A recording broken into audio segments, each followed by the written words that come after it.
Welcome to star news. Nellore జిల్లాలో విశిష్టంగా నిర్వహించే రొట్టెల పండుగలో ప్రధాన ఘట్టమైన గంధ మహోత్సవం ఘనంగా నిర్వహించారు. కోటమిట్టలోని అమీనియా మసీదులో మత పెద్దలు 12 బిందెలతో సాంప్రదాయబద్దంగా గంధం కలిపి ప్రత్యేక పూజలు చేశారు.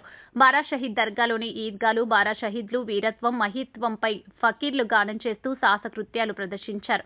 కడప దర్గా పీఠాధిపతి అరీఫుల్లా హుస్సేని ప్రత్యేక ప్రార్థనలు నిర్వహించి బారా షహీద్ సమాధులకు గంధాన్ని లేపనం చేశారు.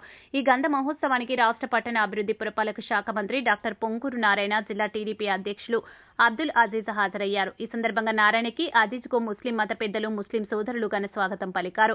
అల్లాహ్ దయతో నెల్లూరు జిల్లాతో పాటు రాష్ట్ర ప్రజలందరూ ఆయురారోగ్యాలు, అష్టైశ్వర్యాలతో జీవించాలని నారాయణ ప్రార్థించారు. గంధోత్సవానికి తరలివచ్చిన భక్తులతో దర్గా ప్రాంగణం కిక్కిరిసిపోయింది. బారా షహీద్ వద్ద గంధాన్ని అందుకునేందుకు భక్తులు పోటీ పడ్డారు.